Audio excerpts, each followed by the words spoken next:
Hi guys, it's Jack here from Welding Supplies Direct. We've got a bit of a treat for you today. We've got Joe Irvin in from Bohler Welding. Guys, for you guys that haven't seen much of Joe, he's going to be appearing a lot more on this channel. We want to get a lot more of his machines on here. We're really impressed by them, build quality and stuff like that. And we're just going to have a look through the machine that we talked about a little bit earlier. So we're coming here. Here's Joe. Hi guys. Here we go. Right, so what are we looking at today then? So this is a Uranos 4000 GSM. Yep. It's a full multi-process welding machine.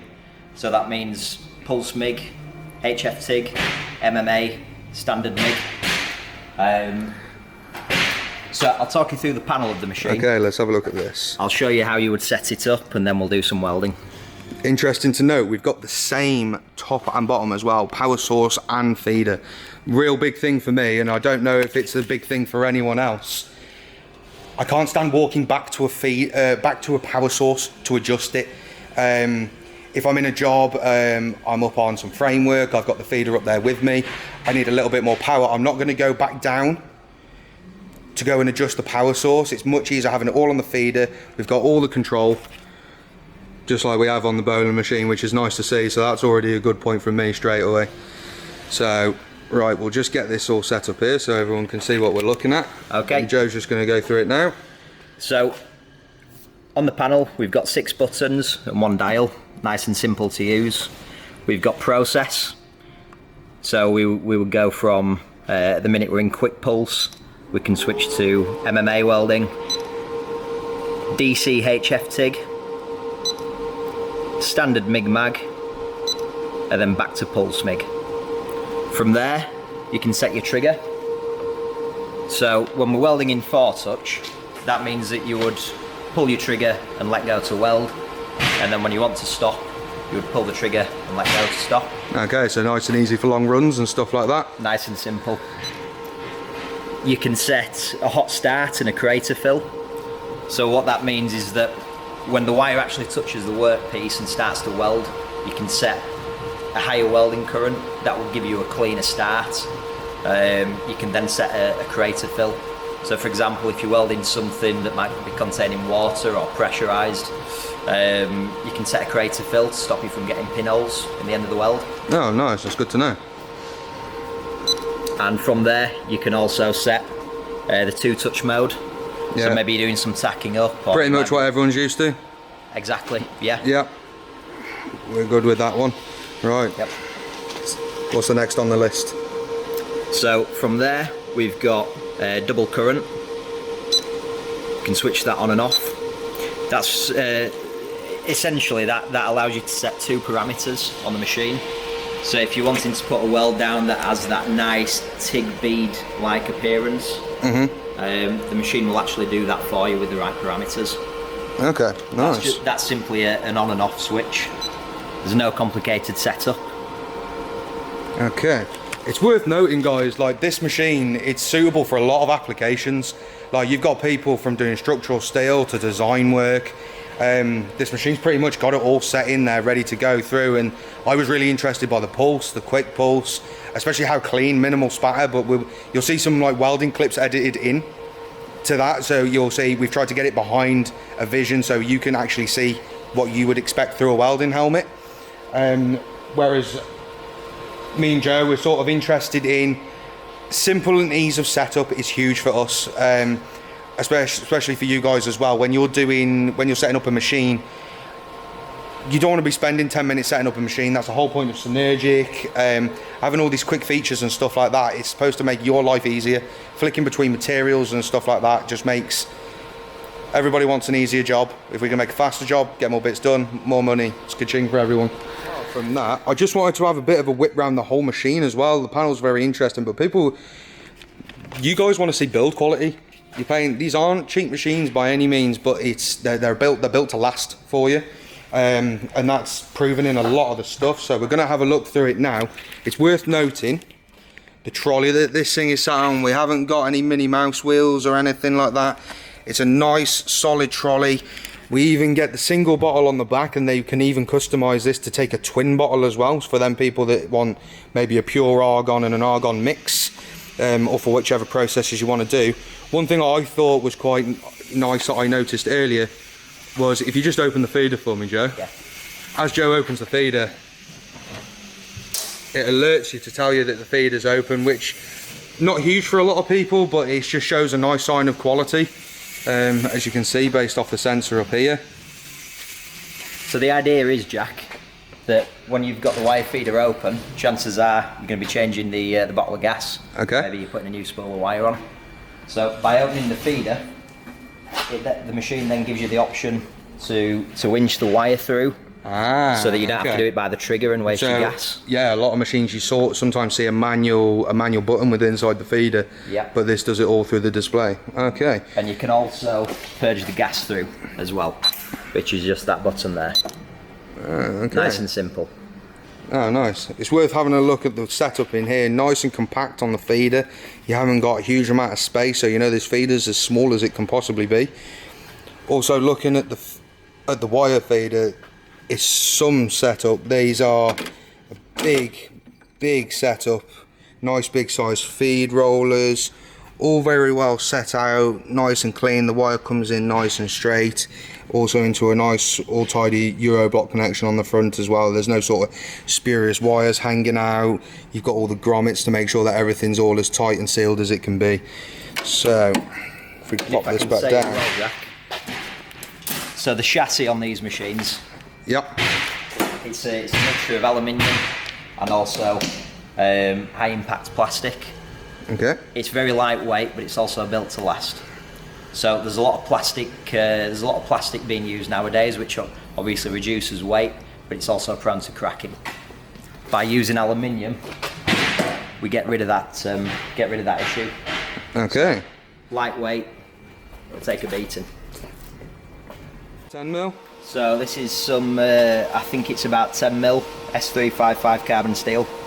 Okay, as you can see, we've been having a bit of a play already, getting used to the machine and playing in with it, and I've got to say, I am very, very impressed. We've got some laps here, very clean, all different processes, but I'll list that out when you see the welding clips. You'll see which process was used for which weld.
Okay, so we're going to do a bit of TIG welding with the machine now. So all we need to do to move into TIG mode, switch the earth over and press the process button to take us into DC TIG. It's worth noticing it's got these nice little symbols as well, so you've got your gas, and I don't know if you can see that one there, you've got your nice little TIG torch there as well, so you know that's the exact one for the TIG torch, so you can never get that one wrong really. Yep, nice and foolproof. And this is interesting. I like the look of this easy arc setup. I'm a man who likes very little faffing around with TIG, so I'm interested to see this. The Easy Arc software has been designed to allow the user simply to set your amperage, and the machine will actually set everything else up for you. So it's going to be adding pulse, it might take it away, it's going to be changing the pulse frequency and all of the background settings to give you the optimal weld for that set amperage.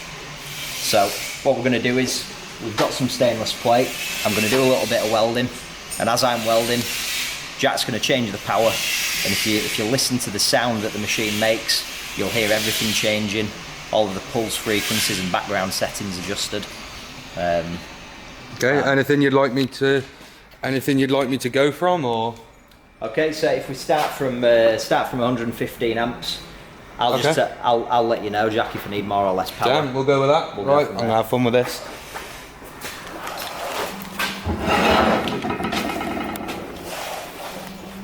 Let's get himself set up and ready. Okay.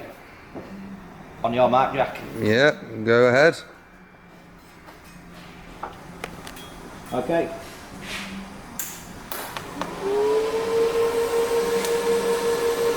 Okay, so you can see it pulsing there. In, out, in, out.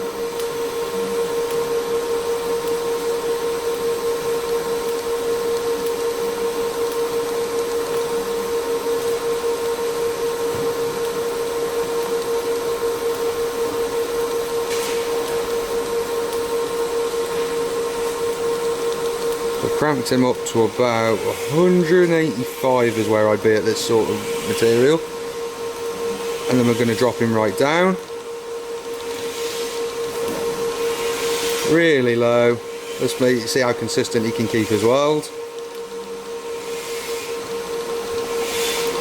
As you can see now, see it changing.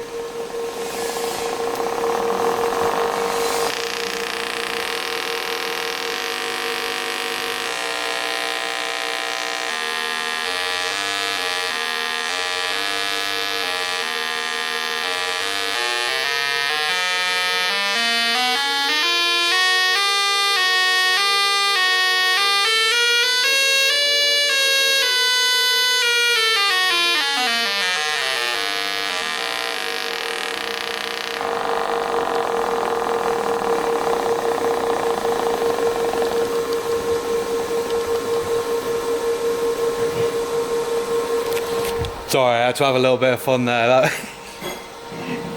was fun. There you go, Joe, you can stop there. Bit all over the place for you. I thought you were going to start playing Baker Street then. Right, and that's pretty much how the Easy Arc setup works. I like how simple it can be. It was nice how it was changing everything. You can see some welds that it was playing with earlier, doing that, but as you can see here, you can see where I started off cold, got hotter and hotter and hotter, went back to cold and started to turn it back up again. But look at the quality of these welds that went down on some previous runs, and we're putting some editing clips in of them as well. Real nice and clean, multi-process, absolutely fantastic. Perfect, mate. You happy with that? Yeah, man.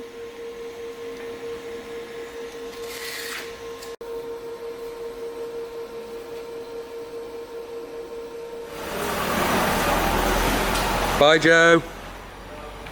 Bye, Joe. Thanks for letting me use your expensive machine. Bye.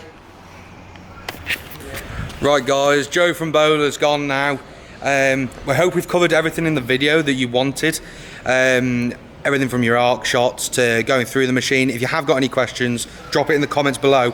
Also, don't forget to subscribe, drop a like on the video, helps us massively, and we'll see you in the next one.